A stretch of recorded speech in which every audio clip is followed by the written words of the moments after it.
का है तो कोई दोस्त मेरा आके तनकीद करेगा कि मुर्तज़ा वहाब ने इसको कमर्शलाइज़ कर दिया है। अगर मैं किसी अपनी बिल्डिंग के अंदर कोई आईटी क्लास स्टार्ट कर दूं, आईटी कोर्स स्टार्ट कर दूं, तो कल को जो कोर्स पढ़ा रहा होगा लोग उसके ऊपर इल्ज़ाम लगाएंगे कि मुर्तज़ा वहाब का है, सलमान का जानने वाले है, जब ये फैसिलिटी उसको दे दी गई है। तो मैं समझता हूँ हमें तनकीद का जो ये सोच है या रवैया, इससे बाहर निकलने की ज़रूरत है। आज अगर ये जगह बेहतर हो रही है या हमारे जितने भी पार्क्स बेहतर हो रहे हैं, उसकी वजह ये है कि मेयर ख़ुद उन पार्क्स में आते हैं, डिप्टी मेयर ख़ुद उन पार्क्स में आते हैं। हम पब्लिक इंटरेक्शन को बढ़ा रहे हैं और मैं समझता हूँ इनको मज़ीद बेहतर बनाने की ज़रूरत है। मैं तो ये ऐलान करना चाहूँगा कि हमारे जितने पार्क्स हैं, पब्लिक स्पेसेस हैं, वहाँ पर रेस्टोरेंट्स भी हों, वहाँ पर IT सेंटर्स भी हो, वहाँ वोकेशनल ट्रेनिंग सेंटर्स भी हो, आपके फुटसॉल की या ये जो आजकल नई चीज़ स्टार्ट हुई है पैडल टेनिस, इसकी फैसिलिटीज़ भी हो, ताकि वो जो अमीर का बच्चा उसको फैसिलिटी किसी क्लब में मिल पाती है, वो फैसिलिटी जो है वो किसी गरीब के बच्चे को भी मिल सके। मैं छोटी सी मिसाल आपको देना चाहूँगा। कराची क्लब किसकी ज़मीन पर है? KMC की ज़मीन पर है। कराची जिमखाना किसकी ज़मीन पर है? सिंध हुकूमत की ज़मीन पर है। नॉर्थ नाज़िमाबाद जिमखाना किसकी ज़मीन पर है?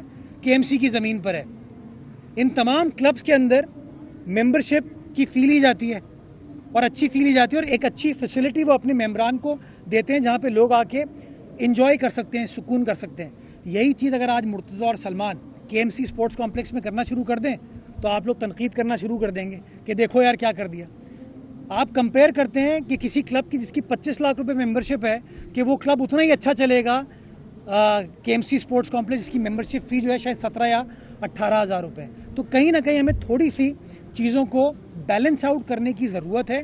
हम चाहते हैं KMC के असासे जो हैं वो ईमानदारी से इस्तेमाल किए जाएँ, मतानत के साथ, दयानत के साथ, शफाफियत के साथ इस्तेमाल किए जाएँ, ताकि अपने लोगों को हम बेहतर फैसिलिटी प्रोवाइड कर सकें और उसके लिए हम अकाउंटेबल होंगे कि हाँ यार ये चीज़ हमारे पास थी, ये चीज़ हम शहरियों को दे रहे हैं। अब आपने जो बिज़नेसमैनों की बात की, मुझे दुख होता है। अच्छे हालात हों तब भी ये बिज़नेसमैन बुरी बात करते हैं, बुरे हालात हो तब भी बिज़नेसमैन ये बुरी बात करते हैं। जब 90s में ये शहर पहिया जाम हड़तालें होती थी, जब 12 मई 2007 को शहर को बंद कर दिया गया था, बल्दिया फैक्ट्री के ऊपर आग लगा दी गई थी, वो शहर बेहतर था या आज का ये शहर बेहतर है?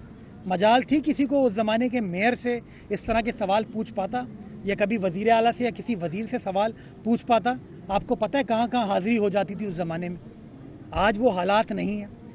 जो बात की गई, अगर किसी का कोई ज़ाती इशू है और ये जो पानी के हवाले से बात की गई है ना, मैं पानी की माफिया के ख़िलाफ़ था, ख़िलाफ़ हूँ और ख़िलाफ़ रहूँगा। ये सब सॉइल माफिया के ख़िलाफ़ क्रैकडाउन हमने किया था और जब हमने क्रैकडाउन किया था तो हमारी पुलिस ने हमारी मदद की थी, हमारी इंतज़ामिया ने हमारी मदद की थी और हमारी रेंजर्स ने हमारी मदद की थी। अब कुछ लोगों की दुमों पे अगर पैर रख दिया गया है तो वो लोग अगर उसके ऊपर ज़ाती नुक्स निकाल रहे हैं और ये कह रहे हैं कि मुर्तज़ा वहाब 3-3 महीने तक दफ्तर नहीं आता, मेरा नाम लिए बगैर कहा उन्होंने, लेकिन कहा ही है कि 3-3 महीने तक दफ्तर नहीं आता। आप तमाम दोस्त जानते हैं कि मुर्तज़ा वहाब का कोई कैंप ऑफिस नहीं है। मुर्तज़ा वहाब एक ही अपने KMC के दफ्तर में बैठता है और शहर के अंदर पाया जाता है। लंदन से, साउथ अफ्रीका से ये आदमी कंट्रोल नहीं होता और ये समझने की ज़रूरत है। ना मंसूरा से कंट्रोल होता हूँ मैं, ये इनको समझने की ज़रूरत है।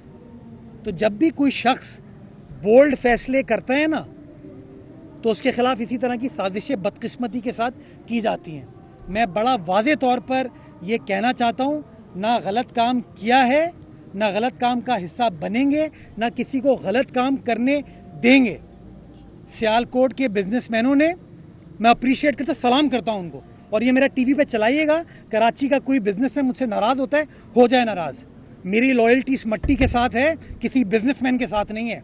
मेरी लॉयल्टी शहर की आवाम के साथ है, किसी बिजनेसमैन के साथ नहीं है। कब तक ब्लैकमेल करेंगे ये लोग? मैं सियालकोट के बिजनेसमैनों को खिराज तहसीन पेश करता हूँ। उन्होंने अपने वसाइल से एयरपोर्ट भी बनाए हैं, एयरलाइन भी खड़ी कर दी है, और ये बिजनेसमैन जो हैं हमारे सिर्फ इल्ज़ामात लगाते हैं। टैक्स लेने जाओ, सवाल जवाब करने जाओ तो कुछ और कहते हैं, इल्ज़ामात लगा देते हैं और फिर कहते हैं कि जी हम मुल्क को चला रहे हैं। तो खुदारा सिंसेरिटी जो है ना, अपने बिज़नेस, अपनी चार दीवारी से बाहर निकल के, ये जो मट्टी है ना जिसके अंदर हम सबको जाना है, इस मट्टी में बसने वाले लोगों का कुछ सोचें तो हालात बेहतर होंगे। बाकी अपने वीलॉग में भी चीज़ चलाइएगा, उन सबको व्हाट्सएप कीजिएगा कि मुर्तज़ा वहाब, उनकी ये प्रेशर वाली जो चीज़ें होती है ना, उनके मुंह पे मैंने कहा ये कि ना मैंने इन चीज़ों को कभी सपोर्ट किया है, ना इंशाल्लाह करूँगा। और वो लोग जो कहते हैं ना बुरे हालात का, मुझे दुख सिर्फ यही होता है, बल्दिया फैक्ट्री जल गई, ज़बान नहीं खुली। भत्ते की पर्चियाँ आती थी, ज़बान नहीं खुली। आज अल्हम्दुलिल्लाह बिलावल भुट्टो जरदारी साहब के तहत चलने वाले कराची के अंदर ना बल्दिया टाउन फैक्ट्री में आग लग रही है, ना किसी फैक्ट्री में, बल्कि आज केएमसी की फायर ब्रिगेड आपको पहल करते हुए नज़र आती है, आग बुझा रही होती है। तो खुदारा अपने छोटे छोटे से मकासद के चक्कर में, कोई केयर टेकर मिनिस्टर बनना चाहता है, कोई वैसे एडवाइज़र बनना चाहता है, कोई कभी हमसे मिलना चाहता है, उस चक्कर में जो इस तरह की इल्ज़ामात की ये जो चीज़ें करते हैं ना, इससे इज्तनाब करें। जी अच्छा मेयर साहब, ये बताइएगा कि इत्तलात कुछ इस तरीके से हैं कि एमक्यूएम सिंध असेंबली में कराची में जारी तरक्याती कामों में डिलेज के हवाले से शोर शराबा करने के मूड में, इस पे आप क्या बोलें? किस काम के बारे में बताइए? शहर में जितने भी तरक्यात मसलन मलिर एक्सप्रेसवे हो गया, ये कोरंगी कॉजवे का जो है वो प्रोजेक्ट हो गया, इसके अलावा और दीगर ये कराची की सड़कें वगैरह, ये हम पे इल्ज़ाम वो लगा रहे हैं जिनके पूरे दौर में कभी मलिर एक्सप्रेसवे बना नहीं। ये बीबी साहिबा का ख्वाब था, लियारी एक्सप्रेसवे और मलिर एक्सप्रेसवे रिंग रोड के तौर पर कराची की आवाम को सहूलत फराम करेंगे। मलिर एक्सप्रेसवे वो स्टार्ट नहीं कर पाई थी, लियारी एक्सप्रेसवे उन्होंने स्टार्ट कर दिया था, फिर और हुकूमतें उन्होंने रोक दिया, इवेंचुअली लियारी एक्सप्रेसवे मुकम्मल हो गया।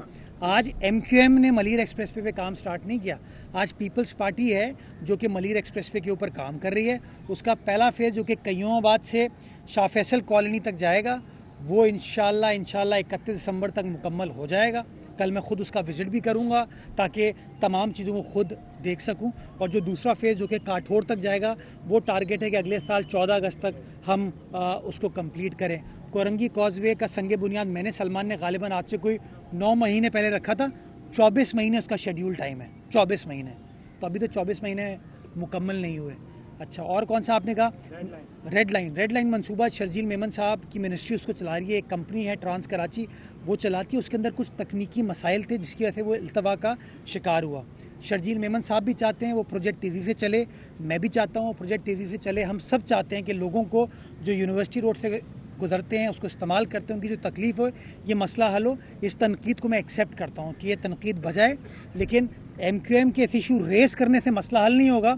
मैं तो कहता हूँ एमक्यूएम वाले हैं, शर्जील साहब के दरवाजे भी खुले हुए हैं, मेरे दरवाजे भी खुले, आए साथ बैठे। अगर गवर्नमेंट के पार्ट पर कोई लैप्स है तो हमें बताएं। गवर्नमेंट के पार्ट पर कोई लैप्स नहीं, इशू यही होता है अगर टेंडर हुआ हो 100 रुपये पे और कॉस्ट उसकी बढ़ के 500 रुपये हो गई हो, तो कोई भी अफसर दस्तखत करते हुए तो घबराएगा ना।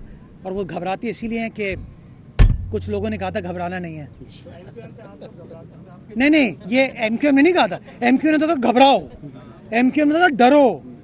ये एमक्यूएम की सियासत तो घबराहट की थी, डराने की थी, राइट। वो घबराना नहीं है, वो क्या कहते हैं, घबराना नहीं है, वो कोई और साहब कहते थे। तो उनके दौर में जो सारी नैब वैब की कार्रवाइयाँ हुई ना, उसका नतीजा ये हुआ कि अफसरान घबराते हैं काम करते हुए। हर किसी को अपनी इज्जत प्यारी है। आज मैं इतना खुल के बोल रहा हूँ, अब ये बिजनेसमैन मुझे बख्शेंगे? वो बख्शेंगे? मुझे नहीं बख्शेंगे। वो कोई साजिश करेंगे स्टार्ट, हाँ, और मैं बख्शेंगे, हाँ, वो नाम मैंने वैसे, राइट, हाँ, मेरे सबसे अल्हम्दुलिल्लाह अच्छे ताल्लुकात हैं, चाहे वो अपोजिशन लीडर हमारी सिटी काउंसिल के हों या अपोजिशन लीडर हमारे सिंध असेंबली, सब के सब मेरे लिए, मेरे नज़दीक काबिल एहतराम है। उनका इज़्ज़त एहतराम मुझ पर वाजिब है और इंशाअल्लाह उनको साथ लेकर चलने की हद्दुल इम्कान कोशिश करेंगे। लेकिन बुनियादी चीज़ ये है यार कि इस तरह की चीज़ें आपको माजी में होती हुई नज़र नहीं आती थी ना। कराची शहर एक कंक्रीट का जंगल बन गया था, हर चीज़ दीवार के अंदर हो रही थी। हम चाहते हैं कि कंक्रीट जंगल ना हो, पब्लिक स्पेसेस हो, लोगों के लिए खुली हुई हों और लोग सैर व तफरी कर सकें और वो घबराहट, डर, खौफ ख़त्म हो जाए। बहुत शुक्रिया। आए साथ चले,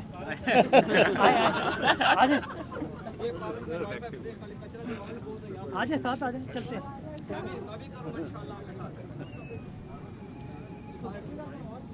कोई छुट्टी है भाई।